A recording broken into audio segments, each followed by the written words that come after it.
Hello, my name is Xavier, Caro. I'm a rheumatologist and clinical immunologist here in Northridge, California. I'm also the director of the Southern California Fibromyalgia Research and Treatment Center. This is a series of videos that are being produced in order to better educate our patients. If you're a visitor, you're welcome, however. I would advise you, however, to look a little bit back on other videos so that you can understand better where we're at this moment.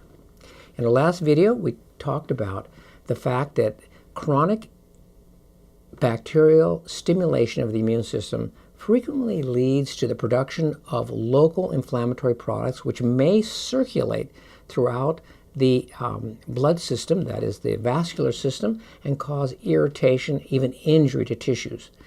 We believe that many of these things are called cytokines or fall within the family of cytokines, also known as interleukins.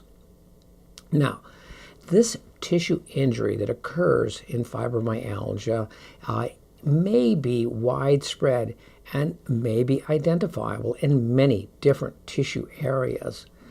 For our purposes, however, we're most interested in the nervous system, and specifically the peripheral nervous system.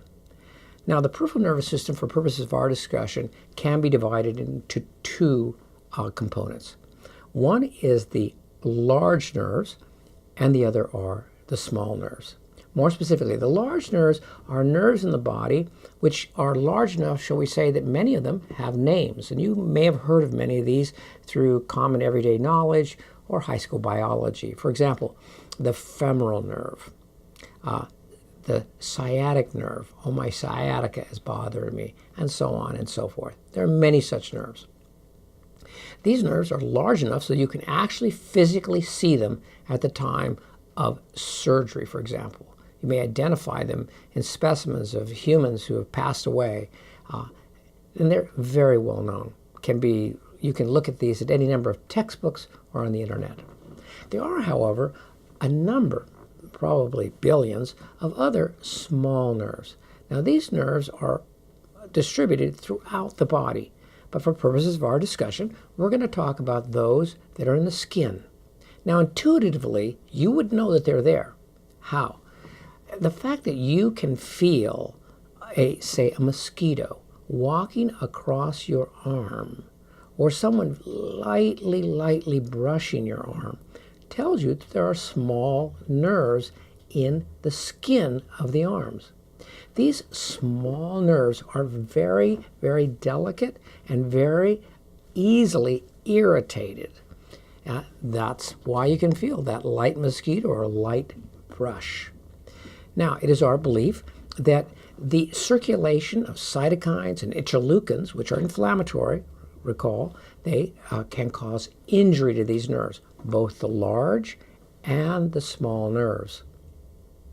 Recently, within the last 3 years or so, there has been a number of publications coming in from all over the world, really, showing that small nerves in the skin of patients with fibromyalgia are injured and have a significant injury pattern that is easily identified under the microscope using certain immunologic techniques. I hope you will not mind if I take just a little bit of pride in saying that we were probably the first unit to describe this change throughout the scientific world. Now, this small nerve injury, sometimes known as small fiber neuropathy, is known to be potentially very, very painful. We believe it contributes very significantly to patients' symptoms. Some of my patients describe nerve pain, which feels like a sunburn, or their skin hurts. And you will definitely understand that when you see that these small nerves have been injured. Now, there are large nerves as well, and these have not been as well investigated in fibromyalgia as we would like. However, we're about to publish an observation in which we describe large nerve injury in fibromyalgia as well. This is interesting and worth just a slight diversion.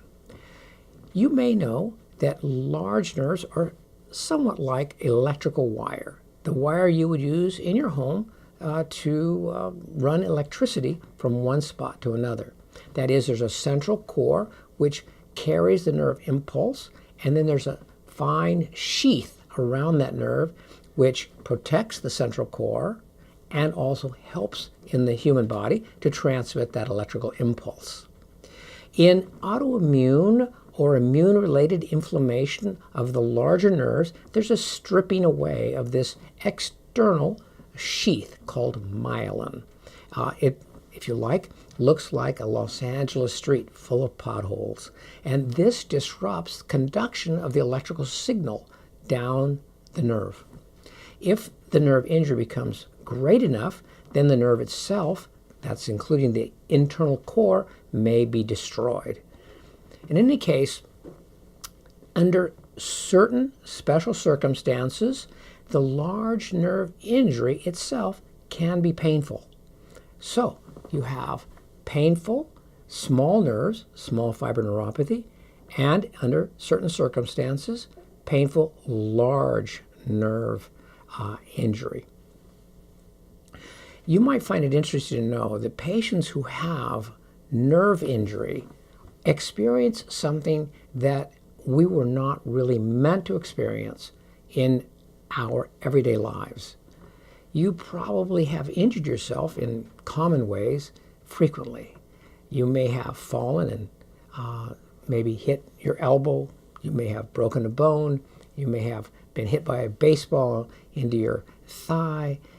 You have vocabulary to express this particular problem, and the person listening to you has an experience that allows him to understand what you're saying. Oh my gosh, when that baseball hit my thigh, I just felt a deep, aching pain. It was just awful. And of course, the person listening to you understands and sympathizes because they've had the same thing happen to them. Now, let's turn to nerve injury. This is different because Mother Nature didn't really mean for us to have this kind of nerve injury. And it is not something that we experience on an everyday basis. Therefore, our own vocabulary fails us, and the listener does not understand what we're saying because they've never experienced that if they're lucky. So my patients describe this nerve injury in a very interesting way, and I've learned to listen for the description. I'll use some examples. I had a patient recently who said to me, "Dr. Caro, this pain is it's like someone took a dagger and just thrust it into my thigh and then twisted the dagger left and right." And when I hear that kind of description, I know that's nerve pain, or what we call neuropathic pain. It's very commonly the way people describe nerve injury. It's almost as if they're describing something that's so horrible you can hardly realize what it's like, and they search for the words to describe this disorder. This is maybe one of the reasons that some fibromyalgia patients get so little sympathy, because the person listening cannot understand what they could be talking about. But we do, that's for sure. Now, how do we identify the tissue injury behind these complaints? You might not be surprised to learn that we set out to sample the nerves themselves. Since that can be painful, that is, sampling a nerve, if you think about it, we go about it by taking a small sample of the skin as a first attempt to identify this kind of injury. More specifically, we do a 3 millimeter, very small diameter biopsy, and for reasons that have to do with comparing one person's nerve biopsy or skin biopsy to another's, we always do everyone the same way. We do one from the thigh area and one near the ankle. We have a laboratory in New York that we work with who is specially designed to carry out analysis of small nerve tissue. And they can tell us whether this tissue has been injured. They tell us that mainly by counting the nerves in a given area. If the nerve count is below a certain level of nerves, certain number of nerves, then they can say with a great deal of confidence that there is a small fiber neuropathy present. Now, the analysis of the nerve content, whether it's in the thigh or the ankle, and the ratio of the two, these are some of the things that we get into here at the center, but may not be of great importance for this discussion. Secondly, we look at the large nerves using electrical studies, which are very much standardized throughout the world, really. These are commonly referred to as EMG and nerve conduction studies. An expert in these kinds of studies can run these tests, usually in a separate area from the skin biopsies. That is, we don't want to overlap them. And the nerve changes in these electrical studies are sufficient to identify injury to that sheath, which we call myelin, and to identify significant large nerve injury, which, as I told you, can be painful. Putting these all together, if we have sufficient injury, and I'm sorry to say we have to have sufficient injury, we can give this condition a name. We have different kinds of names for these: autoimmune neuropathy, neuritis, inflammatory, demyelinating disease, and so on. But in any case, given the type of injury pattern we see, then treatment is in fact opened up for these patients. And one of the ways we go about helping such people. In my next video, what I'm going to do is try to describe for you a few other symptoms that may be encountered in patients who have ongoing inflammatory reaction of the immune system.